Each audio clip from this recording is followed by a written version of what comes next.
The wind howls a lonely dirge across the vast, unforgiving expanse of the Montana Territory, whipping dust devils into frenzied dances. Here, a solitary figure, Alara, a woman etched with grief and heavy with child, fights a desperate battle. Her target, a twisted length of iron rail, a vital artery of the burgeoning West, now broken and threatening isolation or disaster. Each grunt of effort, each swing of the heavy sledgehammer she found near the section foreman's abandoned shack, is a testament to a will forged in loss and necessity.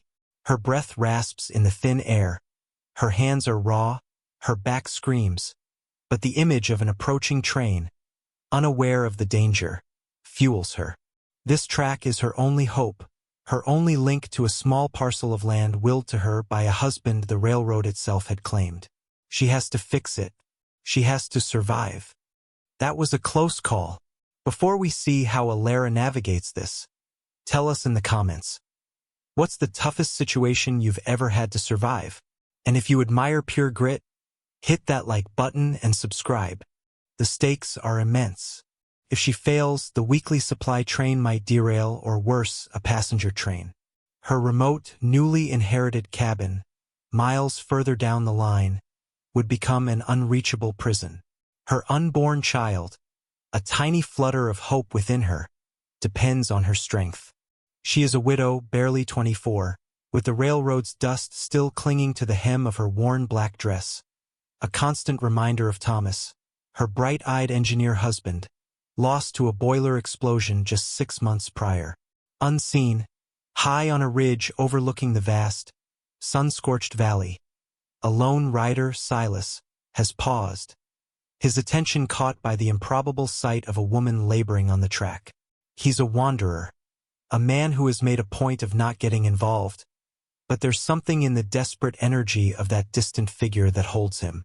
Alara gives one last, monumental heave on her makeshift lever, feels the rail shift, groaning into place.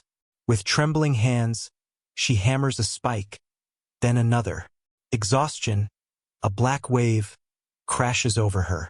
She sways, the hammer slipping from her grasp. Just as she thinks she might fall, a shadow lengthens, and a quiet, low voice, laced with the dust of the trail, cuts through her daze. "Looks like you've done a man's work, ma'am." And then some, and with those words, her precarious world, already shattered and rebuilt with frantic hope, tilted once more. Silas dismounted, his movements economical, his eyes, the color of a stormy sky, taking in the scene with a practiced quickness.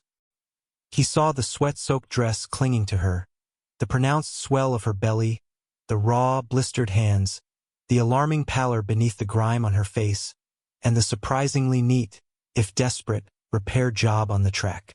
He'd seen a lot of things in his years drifting from one horizon to the next, but this was a picture of raw, unadorned courage that struck a chord deep within him, a place he'd thought long deadened. Alara, startled, pressed a hand to her chest, her heart hammering against her ribs not just from exertion but from the sudden appearance of this stranger.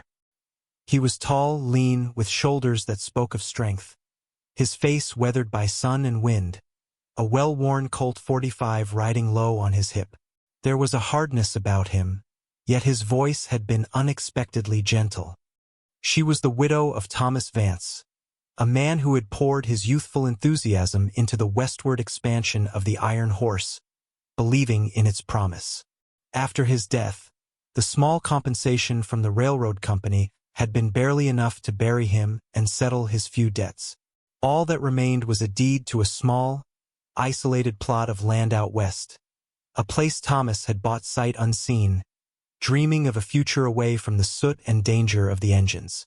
For Alara, it was less a dream and more a desperate, last-ditch attempt to find a place where she could bring her child into the world in peace, away from pitying eyes and the constant, suffocating reminders of her loss. The railroad, the very thing that had taken her husband, was her only means to reach this sanctuary. When the branch line train she'd been on had suffered a minor breakdown a day back, and the conductor mentioned a section of track ahead known for needing repair, A cold dread had filled her. She'd quietly disembarked at a water stop, determined to inspect it herself, knowing the train's slow progress meant she had a little time. What she found was worse than she imagined. A rail clearly sabotaged or broken by severe weather. Silas, for his part, was a man without an anchor, deliberately so. A past he didn't speak of had set him on a path of solitary wandering, from cattle drives in Texas to prospecting in the Rockies, never staying in one place long enough for roots to take hold or for questions to be asked. He was heading generally west, no particular destination in mind, when the glint of sun on metal and the odd, repetitive movement far below had drawn his eye. He'd expected to see a section crew, not a lone, pregnant woman single-handedly wrestling steel. The broken railroad was more than just an inconvenience. It was a symbol of her current predicament, a lifeline fractured, her future hanging precariously in the balance. The vast, indifferent landscape surrounding them seemed to swallow sound, emphasizing their isolation. An unspoken tension hung in the air. He was a stranger, armed, appearing from nowhere. She was vulnerable, exhausted, and now exposed. She remembered the dismissive tone of the railroad agent back east when she'd inquired about her land. The way his eyes had flicked over her, assessing her as a problem, a liability. That memory, and others like it, had fueled her desire for this remote piece of earth, for solitude. "You shouldn't be out here alone, ma'am," Silas said, his voice still quiet, but with an edge of concern that was hard to dismiss.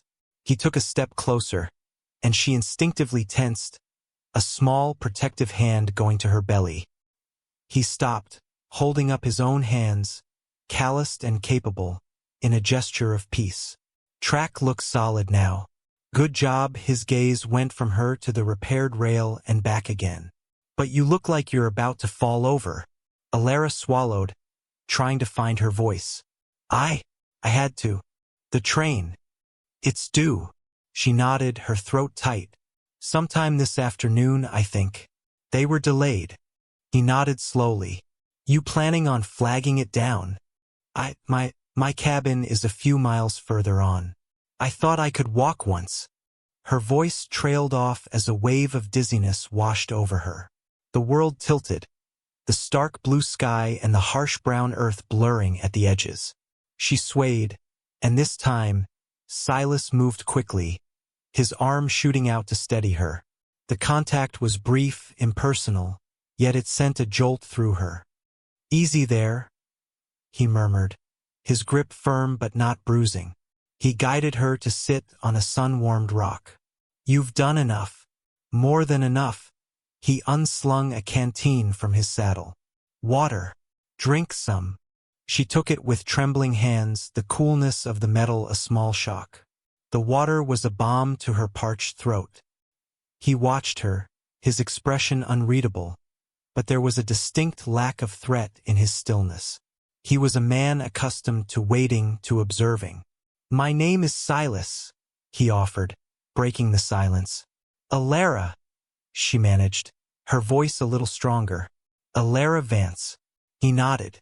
The name meant nothing to him, but the woman before him, her face smudged with dirt and determination, her body weary to its limits yet harboring new life, was beginning to mean something.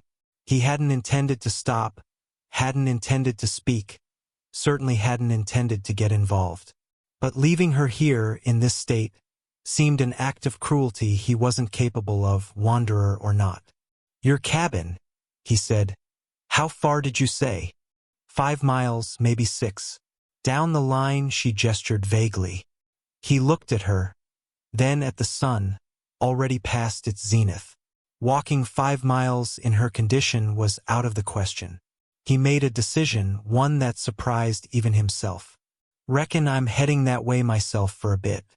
You're in no fit state to walk it, Mrs. Vance. If you'll permit me, I'll see you there." Alara looked up at him, startled. Fear warred with an overwhelming exhaustion and a desperate, burgeoning sense of relief. Propriety screamed that she should refuse, that a lone woman couldn't possibly accept such help from a strange man. But her body, pushed beyond its endurance, had no fight left. And in his eyes, she saw not menace, but a kind of weary decency. I don't want to be a bother." A corner of his mouth twitched, the closest thing to a smile she'd seen from him. "Ma'am, after what you just did, I reckon you've earned a little bothering." He looked at her small bundle of possessions lying near the track. "That all you got?" She nodded. "All right then." He turned to his horse, a sturdy buckskin that had watched the proceedings with patient disinterest. "Let's get you loaded up. Then we'll see about getting you home." The word home sounded foreign, yet strangely comforting, coming from this unexpected stranger. As he easily lifted her small, worn carpetbag and tied it to his saddle, Alara felt a tremor of something she hadn't allowed herself to feel in months. A fragile, hesitant flicker of hope that perhaps she wasn't entirely alone in this vast, challenging land. The decision was made. He would take her, and as he gently helped her to her feet, preparing to lift her onto his horse, she knew that this encounter, born of desperation and unexpected kindness, had already set them on a new, uncharted path. The journey to Alara's cabin was undertaken in a haze of near exhaustion for her, and quiet observation for Silas. He'd insisted she ride his horse, a powerful animal named Dusty, while he walked alongside, leading them with an easy, ground-covering stride. Alara, perched precariously, felt every sway and jolt, her body protesting, but the relief of not having to walk was immense. The sun beat down, and the silence between them was broken only by the plod of Dusty's hooves, the creak of saddle leather, and the whisper of the wind through the sparse grass. Silas didn't press her for conversation, for which she was grateful. He seemed content with his own thoughts, his gaze periodically scanning the horizon, then returning to the path ahead, or briefly to her. She watched him covertly, noting the way he moved, the competence in his hands as he adjusted a strap, the lines of weariness etched around his eyes that mirrored her own, albeit from different causes. He learned, through her few, tired responses to his practical questions, that she was widowed, that the cabin was an inheritance, and that she was expecting her child in a little over 2 months. Each piece of information settled into him, not as a burden, but as a fact that somehow solidified his unexpected resolve to see her settled safely. He, in turn, offered little about himself, other than that he was just passing through, a phrase that resonated with a familiar loneliness for Alara. When they finally reached the place, it was less a cabin and more a dilapidated shack. The wood was weathered gray, the roof sagged in one corner, and the single window was a dark, glassless hole. A broken chair lay on its side near the crooked door. Alara's heart sank. This was Thomas's dream? It looked more like a ruin. Tears welled in her eyes, born of disappointment and sheer, bone-deep weariness. Silas saw her expression. Without a word, he helped her down from Dusty, his hands surprisingly gentle as he supported her. "It ain't much now," he said, his voice low. "But it's got 4 walls and a roof mostly. We can make it better." "We." The word slipped out before she could stop it. He didn't look at her, already moving to inspect the door. "Reckon I'll stay a bit. Make sure you're settled. Track needs watchin' too, for a day or two." After a repair like that, it was a flimsy excuse, and they both knew it, but it provided a necessary bridge over the awkwardness of his continued presence. He pushed open the door, which groaned in protest. Inside, it was dark and dusty, smelling of disuse and rodents. A rough-hewn table and a single rickety cot were the only furnishings. Alara leaned against the doorframe, feeling utterly defeated. Silas, however, seemed unfazed. He propped the door open to let in some light and air, then began a quick, efficient survey.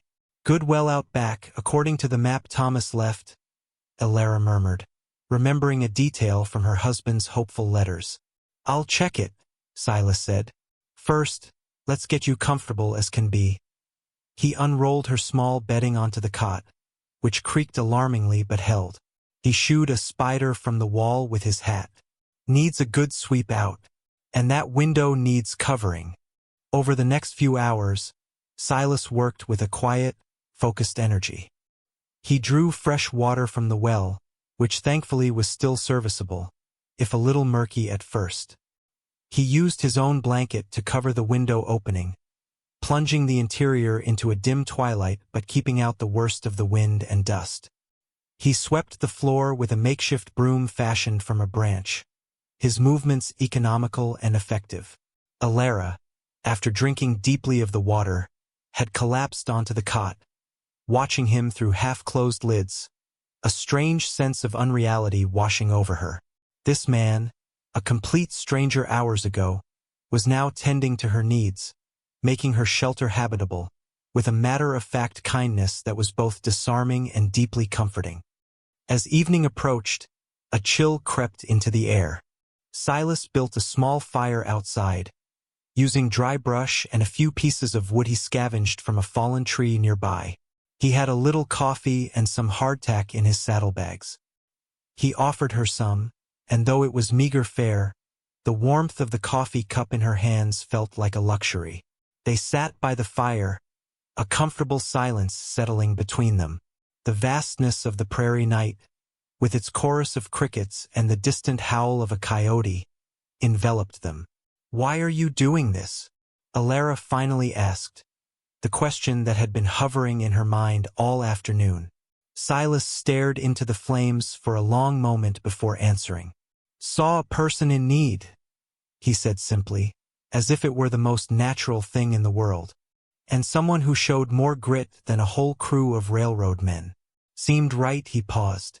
"And maybe," he added, his voice softer, "I was tired of my own company for a spell." Alara looked at his profile, silhouetted against the firelight. The hardness was still there, but the firelight softened it, revealing a hint of loneliness that resonated with her own.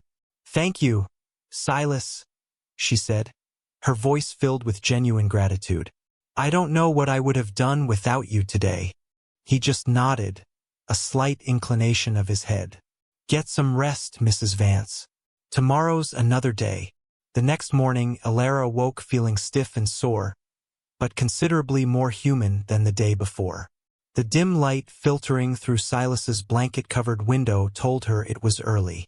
She could hear small sounds outside, the clink of a coffee pot, the soft nicker of Dusty. Pushing herself up, she felt a wave of dizziness, less severe than yesterday, but a reminder of her body's limits. Silas entered as she was trying to smooth her dress, carrying 2 steaming mugs. "Morning," he said. "Coffee. And I found some jerky. Not much, but it's something." The smell of coffee was invigorating. "Morning. And thank you." She took the mug, her fingers brushing his briefly. A small, unexpected spark. "Sleep all right?" he asked, his gaze assessing. "Better than I have in weeks," she admitted, which was true. The cot was lumpy, the cabin drafty, but the feeling of not being utterly alone had been a profound solace. That day, and the next, they fell into a strange, unspoken rhythm. Silas, with surprising resourcefulness, began to make the cabin more secure. He repaired the sagging section of the roof with timber he cut from a stand of cottonwoods near a small creek he'd found. He fashioned a rough but serviceable shutter for the window, and even managed to reinforce the wobbly legs of the table. Alara, her strength slowly returning, did what she could. She aired out her meager belongings, cleaned the interior of the cabin as best she could with limited supplies, and sorted through the few items Thomas had apparently left stored in a crate in the corner. Some rusty tools, a couple of chipped plates, a worn Bible. They spoke little, but their shared tasks created a silent communication. She learned to anticipate his need for a tool. He learned how she liked her coffee. He saw the quiet determination in her eyes as she meticulously tried to bring order to the small space, and the gentle way she would sometimes rest a hand on her belly, a look of profound love and worry on her face. She saw the competence in his hands, whether he was wielding an axe or carefully whittling a peg to fix the door latch. She also saw the shadows that sometimes crossed his face when he thought she wasn't looking, a hint of a past that kept him moving. One afternoon, as Silas was outside splitting some of the scavenged wood for their small cooking fire, a lone rider approached along the tracks. It wasn't a train, but a man on horseback, wearing the official-looking cap of a railroad surveyor. Alara's heart clenched. Silas straightened, his hand instinctively resting near the colt on his hip, his body positioning itself subtly between Alara, who had come to the doorway, and the newcomer. The surveyor, a portly man with a self-important air, reined in his horse. "Howdy," he said, his eyes flicking from Silas to Alara, lingering on her swollen form with a flicker of disapproval. "Didn't expect to see anyone settled out here. This is railroad land, mostly." "We're aware," Silas said, his voice neutral. "Mrs. Vance here has a claim." "Deeded." The surveyor grunted. "Vance, you say? Any relation to Thomas Vance, engineer?" Alara stepped forward slightly. "He was my husband." The man's expression softened marginally. "Ah, shame about Tom. Good man. Boiler explosion, wasn't it?" He didn't wait for an answer. "Well, this section of track was reported damaged. Looks like someone's patched it up." His eyes narrowed at Silas. "You responsible for that, mister?" Silas hesitated for a split second. He could see Alara tense beside him. "Just making sure the line stays open," he said vaguely. "Can't have trains derailing." The surveyor looked him up and down. "You work for the company?" "Independent," Silas said. It wasn't a lie. The man grunted again. "Well, it's a rough fix, but it'll hold for a bit, I suppose. We'll have a proper crew through in a week or two to check it all out. They'll be looking into who did the unauthorized repair too." He gave Alara another look. "Not much of a place for a woman in your condition, ma'am. Mighty isolated." "I'll manage," Alara said, her chin lifting a fraction. The surveyor shrugged. "Your business. Just be aware, the company's particular about squatters, deed or no deed. If the land's deemed critical for operations." He touched the brim of his cap. "Morning." And with that, he rode off, leaving a trail of dust and unease behind him. The encounter left a pall over them. Alara sank onto the broken chair Silas had propped against the cabin wall, her face pale. "He thinks you fixed the track," she said quietly. "Let him," Silas replied, turning back to his woodpile, though his swings were perhaps a little more forceful now. "No need for them to know it was you. Might cause you more trouble." "But it's not right," she protested. "And what if they cause you trouble?" He stopped, resting the axe. "Mrs. Vance," he said, his voice firm. "I'm used to trouble. Finds me now and then. You've got enough on your plate without inviting more from the railroad company." He paused. "Besides, what's he going to do? Thank me? I'm just a drifter. They can't pin much on a shadow." His words, meant to reassure, somehow highlighted the impermanence of his presence. He was a drifter. He would move on. The thought sent a surprising pang through Alara. She had started to depend on his quiet strength, his practical help, even the comforting presence of another human being in this vast emptiness. That evening, the silence by the fire was heavier. Silas seemed more withdrawn, his gaze fixed on the distant horizon as if already looking for his next path.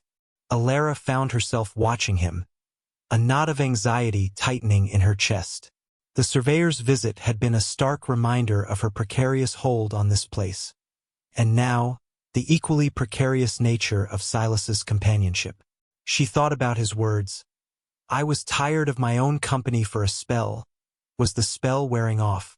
The next day, Silas announced he was going to ride out, check the repaired track further down, maybe hunt for some fresh meat. Alara tried to keep her voice even. "All right, be careful." He was gone for most of the day. The silence in the cabin was immense, pressing. She found herself listening for the sound of Dusty's hooves, starting at every rustle of wind, every creak of the cabin walls.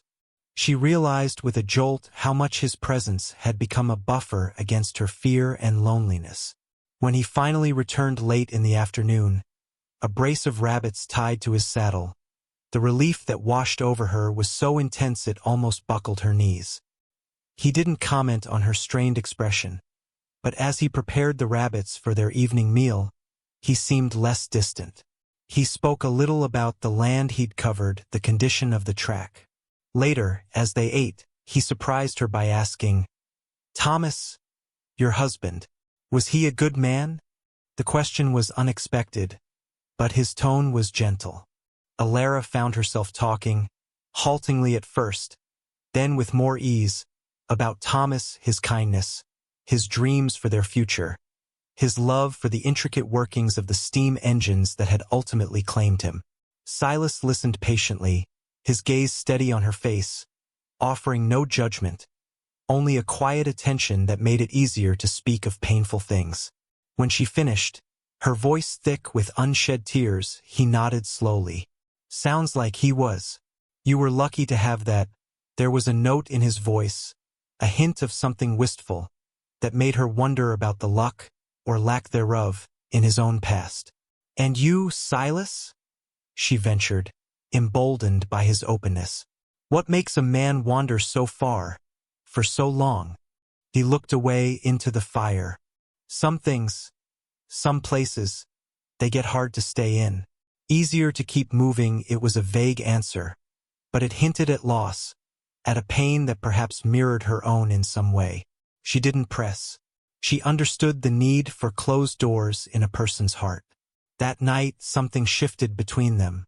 The shared vulnerability, the brief glimpses into each other's past hurts, wove a new, stronger thread into the fabric of their unlikely companionship. Alara no longer just saw a helpful stranger.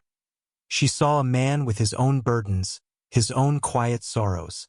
And perhaps, Silas saw more than just a pregnant widow in need of rescue. He saw a woman of immense strength and resilience, a woman who deserved more than the harsh hand fate had dealt her. A few days later, the week or two the surveyor had mentioned proved to be shorter. A handcar appeared on the tracks, carrying not a full repair crew, but two burly men and the same surveyor, looking even more officious. They pumped to a halt near the cabin, their expressions grim. "Afternoon, folks," the surveyor said, not bothering with pleasantries.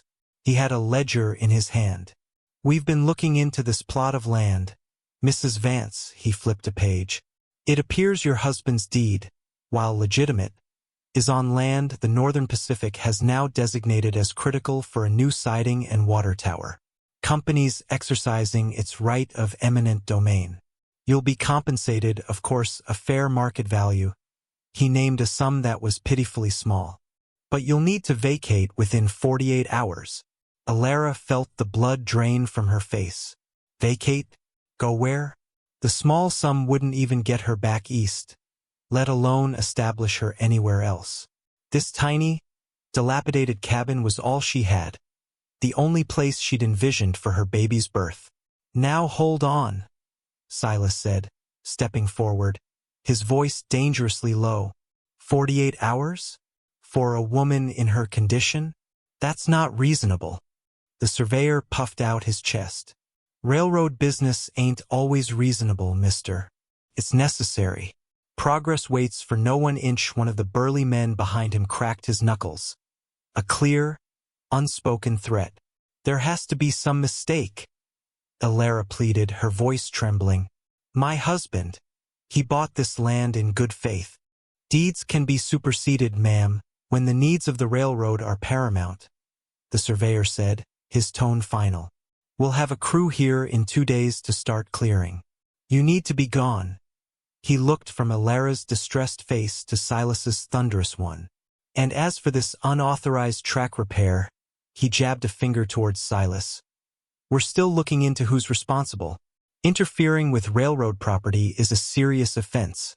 Alara's breath hitched. They would blame Silas. He'd tried to protect her, and now he was in their sights. Before Silas could unleash the anger clearly simmering just beneath the surface, Alara found her voice, a surprising strength surging through her. "I fixed the track," she said, her voice clear and steady, though her heart pounded. "I fixed it because it was broken, and a train was due. Your train. Full of your company's goods. Maybe even passengers." The surveyor stared at her, dumbfounded. "You? A woman?" "Yes, me," Alara affirmed, drawing herself up. "And this man," she gestured to Silas, "found me collapsed afterwards and helped me to my cabin. He's done nothing but show kindness and decency, which seems to be in short supply around here." Silas looked at her, a mixture of surprise and profound admiration in his eyes. The two burly men exchanged uneasy glances. The surveyor, for the first time, looked flustered. "Well, that's highly irregular," he stammered. "Regardless, the eviction notice stands. 48 hours, he clearly didn't want to engage further on the matter of the track repair in front of his men, especially if the person claiming responsibility was a pregnant widow. Complicated his narrative. He thrust a paper at Alara, the official notice. "Be gone with that." He and his men climbed back onto the handcar and pumped away, leaving a stunned silence in their wake. The piece of paper trembled in Alara's hand. 48 hours. An impossible deadline. Despair, cold and sharp, pierced through her. She sank onto the rough step of the cabin, the fight draining out of her. Silas stood silently for a moment, watching the handcar disappear, his jaw tight. Then he turned to her, his expression a mixture of anger at the railroad and a deep, troubled concern for her. "They can't just," Alara began, her voice choked with unshed tears. "They can't." Silas knelt beside her. "They can, Alara," he said softly, using her first name naturally now. "The railroad, they make their own rules out here, and they have the power to enforce them." He gently took the notice from her shaking hand. "But that doesn't mean we just roll over." "We?" she whispered, looking up at him, her eyes searching his. He met her gaze, and in the depths of his stormy eyes, she saw a flicker of something new, something resolute. "Yeah, we," he said, a muscle working in his jaw. "This ain't right. And I ain't about to let them throw you out into the wilderness with a baby coming, compensation or no." His words, so firm, so unequivocally supportive, were like a lifeline. She had stood up for him, and now he was standing with her, against an opponent that seemed impossibly large. "But what can we do, Silas?" she asked, the enormity of their situation pressing down. "They have men, they have the law, such as it is, on their side." "Maybe," he conceded, "but we have truth on ours. And you?" He looked at her with that same admiration. "You have more courage than any 10 of their men." He stood up, pacing a short distance, his mind clearly working. 48 hours. Not much time. We can't fight them head-on, not with force. But maybe there's another way. He stopped pacing and looked towards the distant, hazy line of the horizon where the nearest settlement, Waypoint Creek, lay a good day's ride away. "There's a land office in Waypoint Creek. Maybe a territorial marshal. Or at least someone with a bit more sense and less railroad grease on their palms than that surveyor." "You think they'd listen?" Alara asked, a fragile hope stirring. "Don't know," Silas admitted. "But it's a chance. Better than sitting here waiting for them to tear this place down around you." He looked at her belly, then back at her face. "But it's a hard ride, especially for you. And there's no guarantee."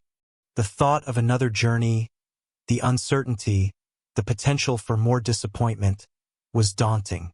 But the alternative, to be cast adrift again, homeless, with her child due so soon, was unthinkable. And Silas was offering not just a plan, but his continued presence, his strength. "I have to try," she said, her voice gaining a little of its earlier firmness. "For my baby. We have to try." Silas nodded, a grim sort of satisfaction on his face. "All right then. We'll leave at first light. Pack what's essential. We'll travel slow, but steady." He paused, then added, "And Alara, what you did back there, telling them about the track, that took guts." A faint flush rose on her cheeks. "They were going to blame you." "Maybe," he said, a rare, faint smile touching his lips. "But you didn't flinch. Not many would do that." Their eyes met, and in that shared glance, a new level of understanding and mutual respect was forged. They were no longer just a wanderer and a widow thrown together by circumstance. They were partners, facing a common enemy, bound by a shared purpose. The threat of eviction, meant to break them, had instead solidified their unlikely alliance. The preparation for departure was somber and hurried. Alara packed her few belongings into the worn carpet bag, Thomas's Bible, a tiny knitted cap she'd made for the baby, a change of clothes. Every item seemed to carry the weight of her uncertain future. Silas, meanwhile, checked Dusty's shoes, filled their canteens, and secured his own meager possessions. He worked with a grim efficiency, his face set in determined lines. They spoke little, the unspoken anxieties hanging heavy in the small cabin. Alara found herself constantly touching her belly, as if to reassure the tiny life within that she would protect it, somehow. Silas would occasionally glance at her, his expression softening with a concern that went beyond mere duty. He was tying himself to her fate, a woman he barely knew, and the weight of that unspoken commitment was not lost on her. As dusk settled, casting long shadows across the prairie, Silas built up the fire one last time. They ate a sparse meal of jerky and the last of his hardtack. The silence was profound, broken only by the crackle of the flames and the sigh of the wind around the ill-fitting door. "You should try to get some sleep," Silas said gently, noticing the dark circles under her eyes. "It'll be a long day tomorrow." Alara nodded, but sleep felt miles away. She lay on the cot, listening to Silas moving quietly outside, making final preparations, his presence a strange comfort in the encroaching darkness. This cabin, as poor as it was, had begun to feel like a sanctuary, a tiny foothold in a vast and indifferent world. Leaving it felt like another loss, another tearing away of fragile roots. Suddenly, a sharp cramp seized Alara, low in her belly, making her gasp. She pressed her hands against the sudden, intense pain, her breath catching in her throat. Another followed, stronger this time, radiating through her back. A cold fear, sharper than any she had felt before, gripped her. "Not now. Please, not now." It was too soon. "Silas!" Her voice was a choked cry. He was inside in an instant, his face etched with alarm in the dim firelight. "Alara? What is it?" "The baby?" she gasped, another wave of pain washing over her. I think it's coming." Silas stared at her, his weathered face paling discernibly. For a moment, he looked as stunned and helpless as she felt. The eviction, the railroad, Waypoint Creek, all of it vanished, replaced by a far more immediate and terrifying crisis. Premature labor, out here, miles from any help, with only a wandering cowboy who knew more about horses and trails than he did about birthing. He swallowed hard, the muscles in his jaw working. Then, the panic in his eyes receded, replaced by a steely resolve. He'd faced down blizzards, stampedes, and men with bad intentions. This was different, terrifyingly so, but he wouldn't let Alara see his fear. "All right?" he said, his voice surprisingly calm, though a little hoarse. "All right, Alara. Just breathe. Tell me what you're feeling." She tried to describe the pains, their frequency, their intensity, her words punctuated by involuntary moans. He listened, his brow furrowed in concentration, then knelt beside the cot, taking her hand. His was rough, calloused, but surprisingly steady. "We need to get you help," he said, his mind racing. Waypoint Creek. It's the only chance. But the ride, she whispered, her eyes wide with fear for her child. It's too far. I can't. You can, he said, his grip tightening on her hand. And I'll get you there. I promise. He looked around the small cabin, his gaze falling on the few blankets, the canteen of water. His mind was already formulating a desperate, improbable plan. There was no time for the land office now, no time for arguments with railroad men. There was only Alara and the baby fighting for their chance. We leave now, he said, his decision absolute. Every minute counts. The carefully laid plans for a slow journey to Waypoint Creek to plead their case were shattered. Now it was a race against time, a desperate gamble for survival. Silas knew the risks. A woman in labor on horseback over rough terrain, for hours on end. It was madness. But staying here with no medical knowledge, no supplies, was a death sentence for the baby, and maybe for Alara too. He moved with swift, purposeful actions. He gathered their blankets, fashioning a more secure, padded seat on Dusty's saddle. He filled the canteens to the brim. He grabbed the small bag with the baby things. His earlier weariness was gone, replaced by an adrenaline-fueled focus. Alara, caught in the rising tide of labor, could only watch him, her trust in this stranger now absolute, her life and her child's life utterly in his hands. He lifted her as gently as he could, her body surprisingly light in his arms despite her pregnancy. She cried out as another contraction seized her, clinging to him. Easy, Alara, easy, he murmured, his voice a low rumble against her ear. I've got you. We'll make it. He settled her onto Dusty, arranging the blankets to support her as much as possible. Then, taking the reins, he swung himself up behind the saddle, his body a shield against the chill night air, his arms around her providing a precarious but vital support. Hold on tight, he said, his voice grim. This is going to be rough. And with that, they plunged into the darkness, Dusty moving at a steady, urgent pace, carrying them away from the little cabin that had been a fleeting promise of home, towards an uncertain dawn and the desperate hope of salvation in a distant, dusty town called Waypoint Creek. The wandering cowboy was no longer just a companion.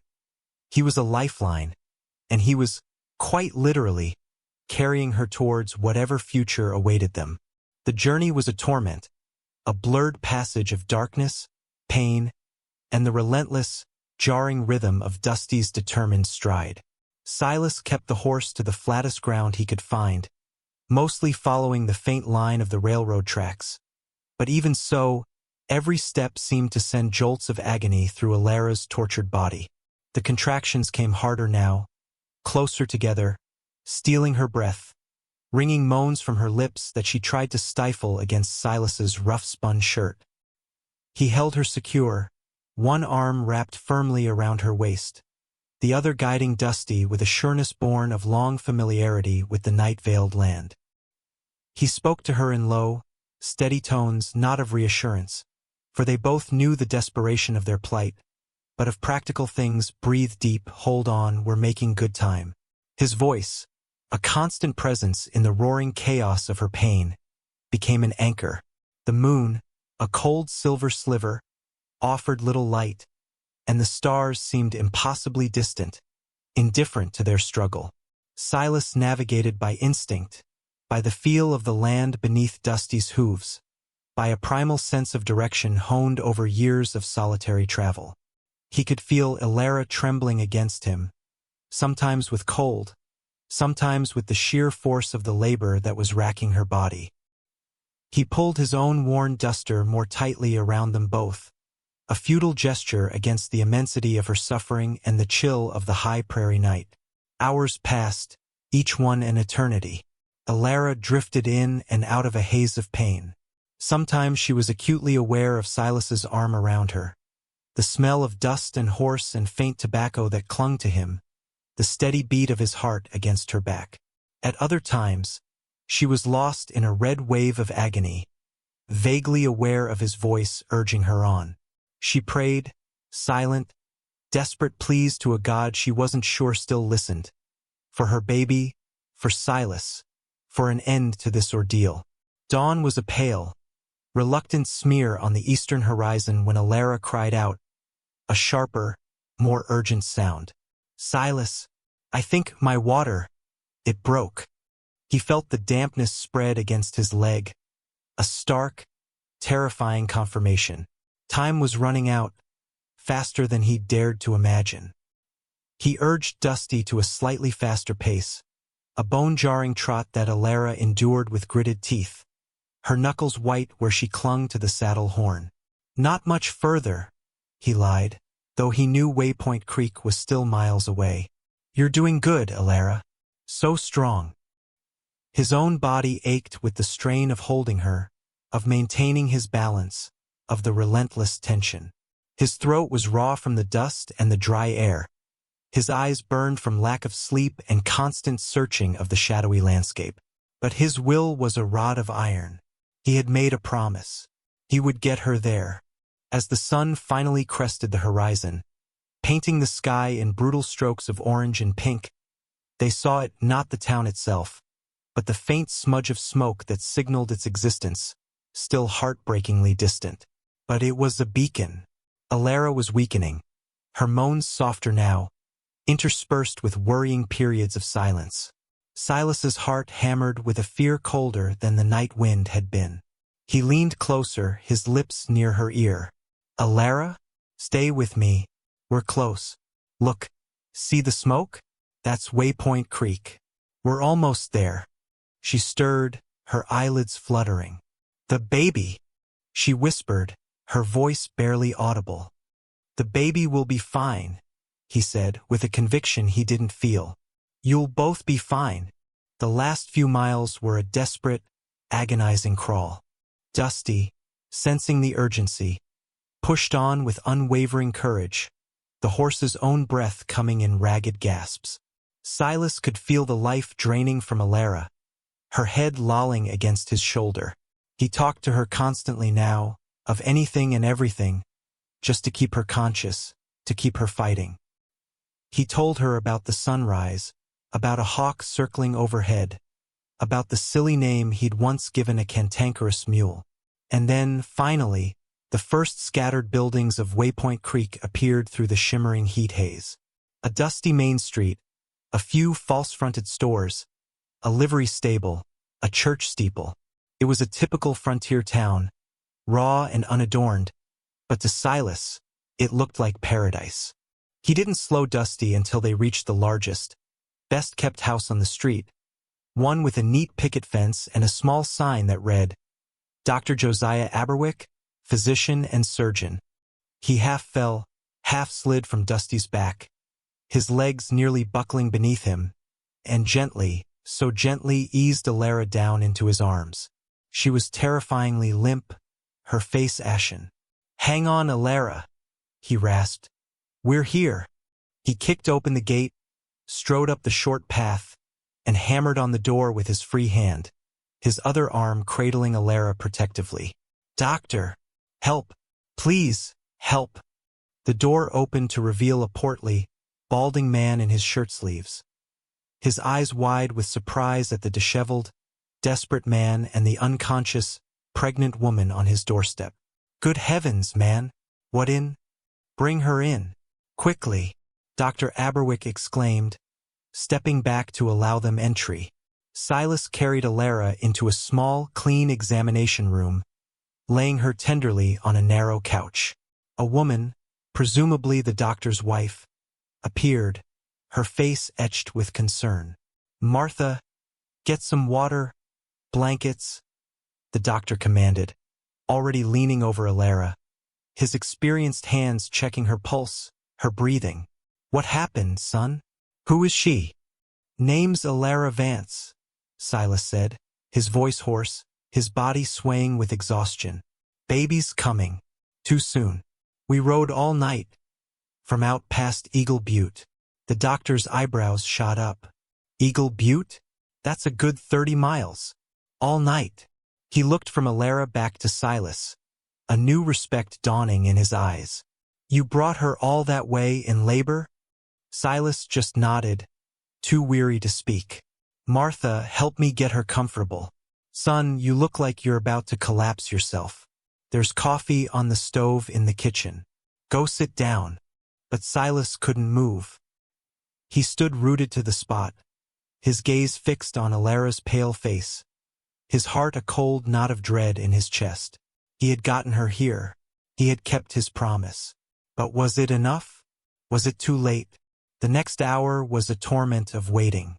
Silas sat hunched in a chair in the doctor's small, cluttered parlor, a forgotten cup of coffee growing cold in his trembling hands.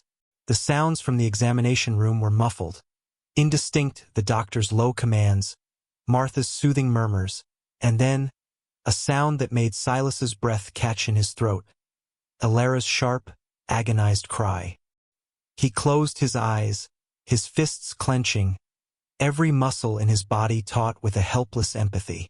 He had faced death many times, but this felt different, this agonizing proximity to the raw, terrifying power of life and its fragile beginnings. He had wandered for years, seeking something he couldn't name, fleeing shadows he rarely acknowledged. He'd prided himself on his independence, his ability to move on, to leave no trace. But in the past few days, and especially in the crucible of that desperate night ride, something had shifted within him irrevocably. The thought of Alara, of the tiny, unseen life she carried, had become inextricably woven into the fabric of his being. He was no longer just a wanderer. He was something else, something tied to the fate of the woman in the next room. Then, after an eternity of silence that stretched his nerves to the breaking point, a new sound emerged, thin and wavering at first, then stronger, more insistent. The unmistakable cry of a newborn baby. Silas shot to his feet, his heart leaping into his throat. He stood frozen, listening, as if that tiny, furious wail held the answer to every unspoken question, every fear that had plagued him. The door to the examination room opened, and Dr. Aberwick appeared, looking tired but with a small, weary smile on his face. He wiped his brow with the back of his hand. "You have a daughter, son," he said, his voice gentle. "A small thing, but she's got a good set of lungs on her. And her mother, Alara, she's weak, but she's a fighter. She'll make it." Relief so profound it was dizzying washed over Silas. His knees felt weak, and he gripped the back of the chair for support. A daughter. Alara was alive. He had done it. They had done it. "Can I?" he began, his voice raspy. The doctor nodded. "Just for a moment. They both need rest." He followed Dr. Aberwick back into the room. Martha, the doctor's wife, was tidying up, her expression kind. And there, on the couch, propped up with pillows, was Alara. Her face was pale, etched with exhaustion, her hair damp and clinging to her forehead, but her eyes were open, and when she saw him, a faint, radiant smile touched her lips. Cradled in the crook of her arm, wrapped in a soft white blanket, was the tiniest human being Silas had ever seen. He approached slowly, almost reverently, his dusty hat clutched in his hands. He stopped by the side of the couch, his gaze fixed on the mother and child. "Silas," Alara whispered, her voice weak but clear. "We made it." "You made it," he corrected softly, his eyes misting over, a strange, unfamiliar ache in his chest. "You and her." Alara tilted her head slightly, so he could see the baby's face, a miniature, perfect face, still red and crumpled from her tumultuous arrival, but breathing, alive. "She's beautiful, isn't she?" "She is," Silas agreed, his voice thick with emotion. He'd never considered himself a man for babies, for families. But looking at this tiny, fragile life, a life he had helped bring safely into the world, he felt a profound, protective surge that was overwhelming. Alara's gaze held his, her eyes luminous with gratitude and something deeper, something that mirrored the unspoken emotion in his own heart. "Thank you, Silas," she said, her voice trembling slightly, "for everything. You saved us." He couldn't speak, could only nod, his throat tight. He reached out a hesitant, calloused finger and gently touched the baby's tiny, clenched fist. It was the softest thing he had ever felt. In that quiet room, with the morning sun streaming through the window, the harshness of the prairie, the threat of the railroad, the loneliness of their pasts, all seemed to recede. There was only this moment, this fragile new beginning, forged in desperation and courage, and bound by an unspoken, unbreakable bond. He had wandered for years, seeking something he couldn't name. Now, looking at Alara and their child, the word formed unbidden in his mind. Silas knew his wandering days were done. He was home. The days that followed were a blur of quiet recovery for Alara and a period of profound adjustment for Silas.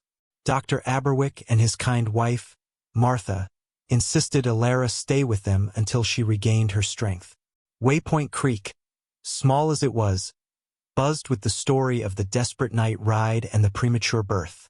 The tale of Alara's courage in fixing the railroad track, which Silas had reluctantly shared with the doctor to explain their initial predicament, added another layer of awe and respect within the small community. Some of the initial judgmental whispers about a lone woman and a drifter were silenced, replaced by a grudging admiration. Silas found lodging at the livery stable, trading his labor caring for the horses for a bunk in the loft. It was rough, but it allowed him to be close. Every day, he would visit Alara and the baby, whom she had named Hope. He'd bring small offerings, a wildflower he'd found growing by the creek, a piece of news from the town, or sometimes just his quiet presence. He was awkward at first around the infant, unsure what to do with his large, work-roughened hands, but Alara would gently guide him, showing him how to hold Hope, how to marvel at her tiny fingers and perfect, shell-like ears. He watched Alara with the baby, saw the fierce love in her eyes, the quiet joy that illuminated her face despite her weariness. She was no longer just the desperate widow he'd found by the tracks. She was a mother, strong and resilient, her spirit shining through. And in her interactions with him, there was a new softness, a shy warmth that mirrored the growing tenderness in his own heart. The shared ordeal had stripped away pretense, leaving a raw, honest connection between them. One afternoon, about a week after Hope's birth, the railroad surveyor, accompanied by a different, more senior-looking official, arrived in Waypoint Creek. They sought out Dr. Aberwick, inquiring about Mrs. Vance. Silas, who happened to be visiting, felt a familiar tension coil in his gut. But Dr. Aberwick, a man of considerable standing in the small town, met them at the door, his expression firm. "Gentlemen," he said, "Mrs. Vance is recovering from a very difficult childbirth, brought on, I have no doubt, by the stress of your company's eviction notice and her heroic efforts to save one of your trains from certain derailment. She is in no condition to be harassed." The senior official, a man named Henderson, looked taken aback. "Heroic efforts? We were told of an unauthorized track repair. An act that likely saved lives and considerable company property, Mr. Henderson," the doctor interjected smoothly. "An act undertaken by a heavily pregnant widow when your own crews failed to maintain the line. The town of Waypoint Creek holds Mrs. Vance in high regard. Perhaps the Northern Pacific might reconsider its position regarding her small and clearly vital piece of land." Henderson, clearly assessing the potential for bad publicity in this tight-knit frontier community, stroked his chin thoughtfully. After a brief, hushed conference with the surveyor, he cleared his throat. "The Northern Pacific values bravery and initiative," he said, his tone considerably more conciliatory. "Perhaps there has been a misunderstanding. We will, of course, review Mrs. Vance's claim.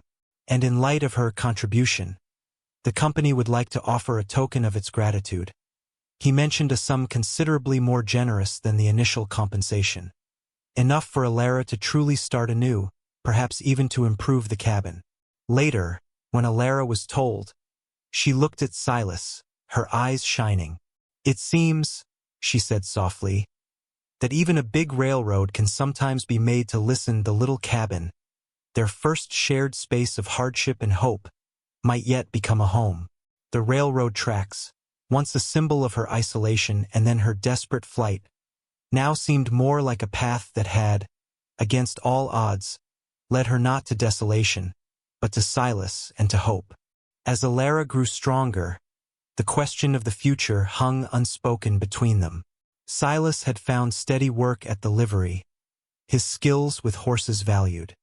He was no longer just passing through. Waypoint Creek had, in a strange way, claimed him.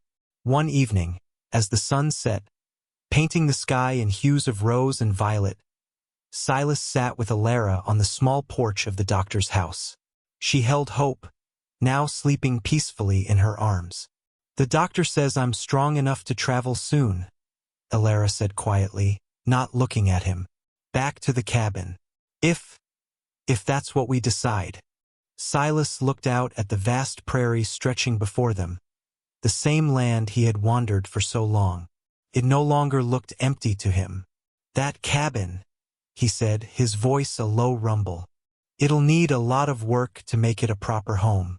For you, and for Hope." Alara finally turned to him, her gaze searching his. Are you thinking of staying, Silas?" He met her eyes, and in his, she saw no more shadows of a restless past, only a steady, quiet resolve. He reached out, his calloused hand gently covering hers where it rested on the baby's blanket. "Alara," he said, his voice thick with an emotion he no longer tried to hide. "I reckon my wandering days are over. If you'll have me, I think I've found my place. Right here." Tears welled in Alara's eyes, tears of joy, of relief, of a love born in the harshest of circumstances and nurtured by courage and unwavering kindness. "Oh, Silas," she whispered, her voice choked, "there's nowhere else I'd rather you be." He smiled, a genuine warm smile that transformed his weathered face. He looked at Alara, her beauty softened by motherhood, and at the tiny, precious child they had fought so hard to bring into the world. He had come upon a broken railroad and a desperate woman, never imagining that in fixing one and saving the other, he would find the one thing he had never known he was searching for. A home, a family, a heart to call his own. The journey had been brutal, the path uncertain, but as he sat there, with Alara by his side and Hope sleeping soundly between them, Silas knew, with a certainty that settled deep in his soul, that he had finally arrived. This story showed love and heroism where least expected. What was your favorite moment of connection between them? Tell us in the comments. Thanks for watching. If you believe in compassion, overcoming prejudice, and finding love in unexpected places, give this story a like and subscribe for more.